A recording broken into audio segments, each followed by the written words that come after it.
पंजाब में आपकी झाड़ू की मार से कांग्रेस, बीजेपी, अकाली दल सब बेहाल है। ऐसे में पंजाब के सीएम बनने वाले भगवंत मान, जिन्हें उनके विरोधी बेवड़ा पैगवंत मान और जाने क्या क्या बोलते हुए थकते नहीं थे, उन्होंने एक कॉमेडियन से सत्ता के सर्वोच्च शिखर तक का सफर कैसे तय किया, ये हम आपको आज बताने वाले हैं। लेकिन उससे पहले आप एक काम करिए, अगर आपने हमारा चैनल सब्सक्राइब नहीं किया है तो पहली फुर्सत में चैनल को सब्सक्राइब करें, वीडियो को लाइक करें और शेयर करें। तो भैया बात है साल 2017 की, जब पहली बार आम आदमी पार्टी ने दिल्ली के बाहर चुनाव लड़ने का फैसला किया और पंजाब, गोवा में अपनी दावेदारी ठोकी। लेकिन पार्टी के लिए पंजाब एक फेवरेट स्पॉट था, क्योंकि जिस तरीके का आम आदमी पार्टी का जनाधार है, उसमें सिख समुदाय खासकर आम आदमी का कोर वोटर माना जाता है, जिसके चलते पंजाब में आम आदमी पार्टी को बढ़त मिलना तय था। लेकिन ऐसे वक्त में जब पहली बार पंजाब में सियासत में आम आदमी पार्टी उतर रही थी, तो उनके पास सीएम कैंडिडेट घोषित करने का मौका था। लेकिन पार्टी ने उस दफा सीएम कैंडिडेट घोषित नहीं किया और जब 2017 के चुनाव के नतीजे आए तो आम आदमी पार्टी पंजाब में दूसरे नंबर की सबसे ज्यादा सीटें पाने वाली पार्टी बनकर उभरी। और फिर 5 साल बाद आपने एक बार फिर डेटा रिव्यू किया, रणनीति बनाई और चुनाव से ठीक पहले अपने सीएम पद के उम्मीदवार के नाम की घोषणा कर दी, ये जानते हुए कि पंजाब क्या पूरे देश में भगवंत मान की छवि आखिर है क्या। भगवंत मान की कई वीडियो दरअसल नशे में धुत होते हुए वायरल हो गई हैं, जिन्हें उनके विरोधी हथियार के तौर पर आम आदमी पार्टी और भगवंत मान के खिलाफ इस्तेमाल करते आए हैं।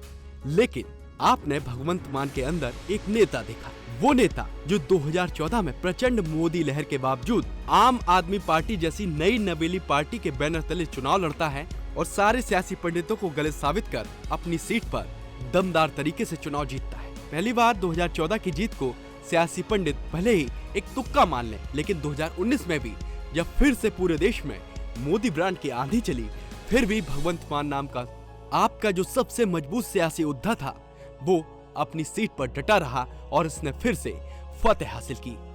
ये वो दो बड़ी वजह थी जिसके चलते ही आम आदमी पार्टी ने भगवंत मान में हजार बुराइयां होते हुए भी उन्हें पंजाब में सीएम पद का चेहरा घोषित कर दिया। ऐसे में अब नतीजे आने के बाद पंजाब के मुख्यमंत्री की कुर्सी पर भगवंत मान का बैठना अब तय है। अगर सब ठीक रहा तो वो अगले 5 साल तक पंजाब के सीएम के तौर पर काम करेंगे। ये तो हुई 2017 से अब तक की बात। अब ये भी जान लीजिए कि भगवंत मान इससे पहले तक क्या थे। दरअसल भगवंत मान का जन्म 17 अक्टूबर 1973 को पंजाब के सतौज में हुआ था। पिता साइंस के टीचर थे। उनका मन था कि उनका बच्चा भी आगे चलकर टीचिंग में ही अपना करियर बनाए और एक बेहतर शिक्षक साबित हो। लेकिन मान का मन कहीं और लग गया था। अब आप पूछेंगे कहाँ, तो सच तो यह है कि मान सिंगर बनना चाहते थे। लेकिन जैसी भगवंत मान की शख्सियत है, वैसा ही उनका मन, ऐसा ही उनकी करियर को लेकर उनकी इच्छाओं पर भी साफ तौर पर इस बात का असर दिखता है। क्योंकि जो पहले भगवंत मान सिंगर बनना चाहते थे, वो कुछ दिनों बाद मिमिक्री में हाथ आजमाने लगे, क्योंकि उन्हें मिमिक्री करने में मजा आने लगा था। वो स्कूल में टीचर की मजेदार नकल किया करते थे, जिस पर उनके दोस्त खिलखिलाकर हंसते थे। मान फेमस हुए और सिलसिला चल निकला। आगे की पढ़ाई के लिए पटियाला गए। कॉलेज के बाद करियर तय करने का दबाव बढ़ रहा था। घर वाले सरकारी नौकरी के लिए कह रहे थे, लेकिन मान अपनी शर्तों पर चलना तय कर चुके थे। उन्होंने कॉमेडी की फील्ड में आगे बढ़ने का फैसला किया। ये फैसला उन्हें पंजाब के सुदूर गाँव के साथ साथ दुनिया भर में एक अलग ही शख्सियत के तौर पर स्थापित करने में अहम भूमिका निभाता हुआ दिखाई दिया। 19 की उम्र में पहला कॉमेडी कैसेट निकालने से लेकर दुनिया भर में लाइव शोज करने तक मान की लोकप्रियता का ग्राफ इस कदर बढ़ा कि उन्हें देश के अलग अलग हिस्सों में भी लोग जानने लगे। और पंजाब की बात तो दूर ही छोड़ दीजिए, पंजाब की लोकल बसेस में भी उनके कैसेट्स लूप पर बजने लगे थे। फिर आया साल 2005, जब द ग्रेट लाफ्टर चैलेंज की शुरुआत हो रही थी। देश भर में ऑडिशन हो रहे थे।